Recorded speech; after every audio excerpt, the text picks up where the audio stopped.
اگر ہم نے آج اب 75-77 سالوں میں نہیں دیکھا تو آج آپ نے دیکھا ہے، آپ کیا دیکھ رہے ہیں؟ پچھلے سال 11 لاکھ لوگ پاکستان سے چلے گئے.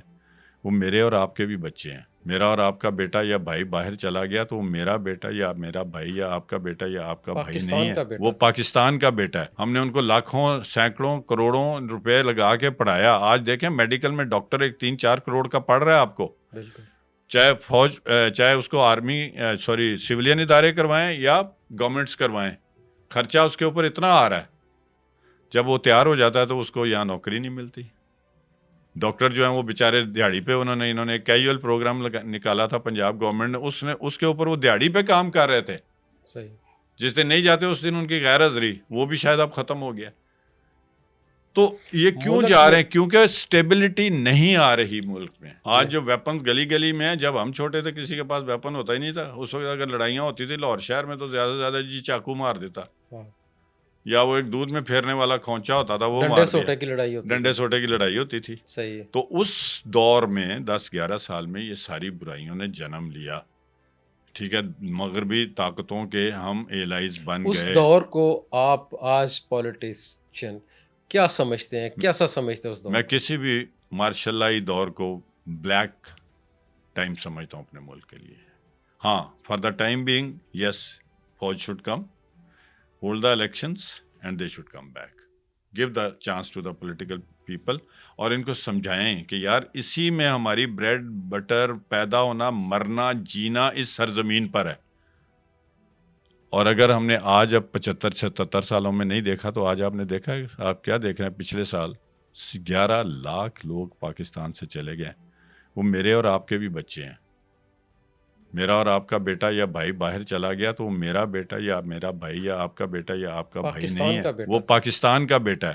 جی. ہم نے ان کو لاکھوں سینکڑوں کروڑوں روپے لگا کے پڑھایا. آج دیکھیں میڈیکل میں ڈاکٹر ایک 3-4 کروڑ کا پڑھ رہا ہے آپ کو. بالکل. چاہے فوج، چاہے اس کو آرمی سویلین ادارے کروائیں یا گورنمنٹس کروائیں، خرچہ اس کے اوپر اتنا آ رہا ہے. جب وہ تیار ہو جاتا ہے تو اس کو یہاں نوکری نہیں ملتی. ڈاکٹر جو ہیں وہ بیچارے دیہڑی پہ انہوں نے ایک کیجول پروگرام نکالا تھا پنجاب گورنمنٹ نے، اس کے اوپر وہ دیہڑی پہ کام کر رہے تھے. صحیح. جس دن نہیں جاتے اس دن ان کی غیر حاضری، وہ بھی شاید اب ختم ہو گیا. تو یہ کیوں ملک جا میں رہے ہیں؟ کیونکہ سٹیبلٹی نہیں آ رہی ملک میں. کل صاحب جب بھی مارشل لا آتی ہے یا آرمی ٹیک اوور کرتی ہے، ان کا نعرہ بھی یہی ہوتا ہے کہ ہم جمہوریت کو اس ملک میں پنپنے دیں گے. لیکن جب جمہوریت سر اٹھاتی ہے تو اس کا سر بھی یہی کچل دیتے ہیں. اس کانسیپٹ کو آپ کیا کہیں گے؟ دیکھیں میں آپ کو بتاؤں، اخباروں میں بھی یہ باتیں آتی ہیں، میڈیا پہ بھی بہت ہیں. ایک سسٹم ہے فوج کا کہ وہ آئیں،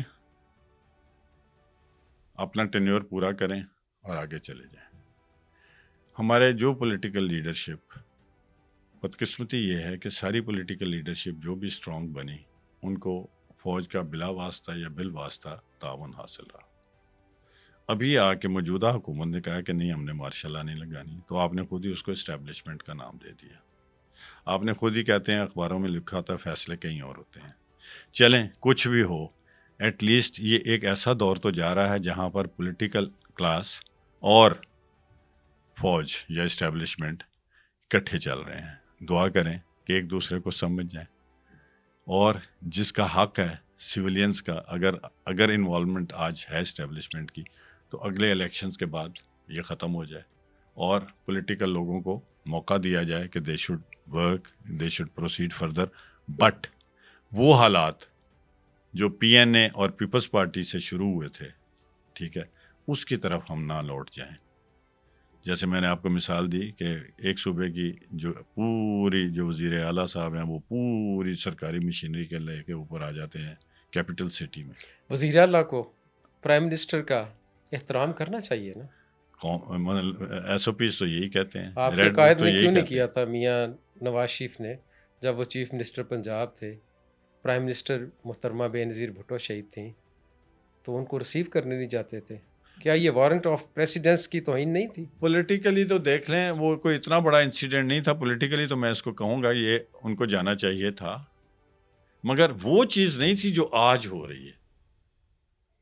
اب میرا پوائنٹ سے چیزیں جو ہیں وہ اپنے منطقی انجام کو پہنچنا شروع ہو جاتی ہیں. اس وقت اگر یہ سوچ اڈاپٹ نہ کی جاتی تو شاید آج اتنا بڑا یہ گلا شکوہ ہمارا نہ بنتا.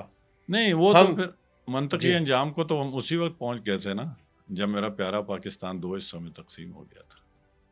ہم وہ تو نہیں ہیں آج. وہ کس کی وجہ سے ہوا تھا؟ ساری یہی لڑائیاں جو آج بھی چل رہی ہیں، یہی لڑائیاں تھیں. جی اب یقین کریں، جس دن وہ ہمارے والد صاحب نے تو وہ دور دیکھا ہوا تھا نا، جی تو جس دن یہ پاکستان 2 لخت ہوا ہے تو میں کسی بات پہ ایسے ہی اپنی بہن کے ساتھ ہنس رہا تھا، انہوں نے مجھے ایک تھپڑ مارا، کہتے ہیں تمہیں پتہ نہیں آج پاکستان ٹوٹ گیا. تو ہم کتنی جلدی بھول گئے اس کو، اب کسی کو یاد ہی نہیں ہے. اب بنگلہ دیش میں ایک وہ حکومت بدلی ہے، تھوڑی سی ادھر سے ہماری وہ پیار والے الفاظ ہیں تو ہم ایک دم بچھے ہیں کہ جی ہم حاضر. یہ سوچ اگر ہم ان کو دے سکتے ہیں تو ہمیں آپس میں بھی تو کرنی چاہیے نا. اگر شہباز شریف صاحب یہ کہتے تھے کہ میں زرداری صاحب کو نہیں چھوڑوں گا، تو آج اگر وہ اکٹھے بیٹھے ہیں تو let's hope for the better. دونوں ہی وائس ورسا ایک دوسرے کو کہتے تھے. میں یہ چلیں وہ پیپلز پارٹی والے بھائی ہے نا کہیں کہ جی میں تو اپنی پارٹی کی ہی بات کر سکتا ہوں. زرداری صاحب بھی یہی کہتے تھے اور اتنے ہارش. تو چلیں آج بیٹھ گئے نا. پوری دنیا میں آپ دیکھیں زیادہ تر ملکوں میں 2 پارٹیاں چلتی ہیں. جی ایک بڑے سینئر لیڈر تھے، میں اپنی فوج کی نوکری کے آخری دنوں میں لاہور میں کمپیشن پہ پوسٹ تھا، ان سے میں نے کہا کہ سر یہ 2 پارٹیاں آپس میں مل بیٹھیں. And minded I was in army but fact remains کہ آئی ایم پاکستانی، اور سیاست میں مجھے اچھا لگتا ہے کہ میں بھی سوچوں سمجھوں اپنے تئیں کچھ کروں، کہ کم از کم جب ووٹ ڈالنے کا آتا ہے وقت اس وقت تو میں سوچوں. تو اس کے تھوڑے عرصے بعد میں نے ریزائن کر دیا. تو اس فنکشن میں ہمارے ایک بہت سینئر لیڈر پاکستان پیپلز پارٹی کے آئے تھے. ہمارا ایک فنکشن ہم نے ارینج کیا تھا بچوں کی جو ہم ٹریننگ کراتے تھے اس وقت فوجی، اس پہ میں تھا. تو میں نے ان کو کہا سر ساری دنیا میں 2 بڑی پارٹیاں چلتی ہیں. صحیح. مجھے لگ رہا ہے کہ اگر آپ لوگ ایک دوسرے کے ساتھ ایک دوسرے کو برداشت نہیں کریں گے، ایک دوسرے کے ساتھ کندھا ملا کے نہیں چلیں گے، تو کوئی تیسری پارٹی آ جائے گی، اور پاکستان میں اگر تیسری پارٹی آئی تو وہ تباہی کی طرف چل پڑے گی. اور وہی ہو رہا ہے. چائنا کا پریزیڈنٹ وہ آ رہے ہیں، اینڈ میں نے چائنا کے کوئی 3-4 دورے کیے ہیں during mayorship. Whatever they say they take a step and they have a complete philosophy and thinking behind that. تو جب آپ نے پریزیڈنٹ آف چائنا کو راستہ روک دیا تو وہ کیا ہندوستان کے لوگ آئے تھے؟ ہمارے ہی لوگ تھے نا. تو اس کا کتنا بڑا نقصان ہوا. آپ کا جو ٹھیک ہے سی پیک میں ہی آنا تھا، ان کا سرمایہ تھا. روکنے کے پیچھے بھی تو اسٹیبلشمنٹ ہی تھی ہماری. میں یہ وسوخ سے نہیں کہہ سکتا. میں سمجھتا ہوں کہ حکومت چاہے دیکھیں تو کوئی پرندہ پر نہیں مار سکتا. میں آپ کو یہ بات بتاؤں، جی اسٹیبلشمنٹ کیا کرتی. چلیں اسٹیبلشمنٹ، جب اسٹیبلشمنٹ نے ہم نے بلیم تو دے دیا، لوگ آ کے بیٹھ گئے. اسٹیبلشمنٹ ویژولی یا اوپنلی یہ چیزیں ظاہر نظر آتی ہیں. موب کو اٹھانے کے لیے کیا کرتی؟ ڈنڈا چلاتی. پھر موب کو بیٹھنے ہی نہ دیتے نا. نہیں، یہ تو پھر ایک کنٹراڈکشن ہے نا. اکٹھے ہی نہ ہونے دیتے. یہ تو پھر کنٹراڈکشن ہے کہ اس میں زیادہ اب کی اس کا مطلب آپ کی اسٹیبلشمنٹ یہی کر رہی ہے. نہیں تو وہ اکٹھا نہیں ہونے دے رہے. اس میں سیاسی لیڈر ہی انوالو تھا نا. جی. تو کیا اس کو پہلے سمجھ نہ آئی کہ میں یہ نہ کروں؟ میں تو یہ سمجھتا ہوں کہ وہ خود آیا اور شاید پھر اس کو بلیسنگ ہوئی. ٹھیک ہے.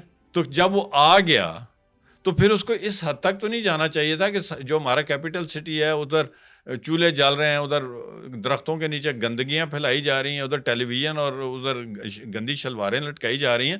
تو یہ دونوں طرف سے جو ہے نا، یہ کچھ بھی ہوا تھے تو ہم سارے پاکستانی نا. جی. تو اوائڈ کرنا چاہیے تھا نا کہ وہ کیوں آئی سچویشن.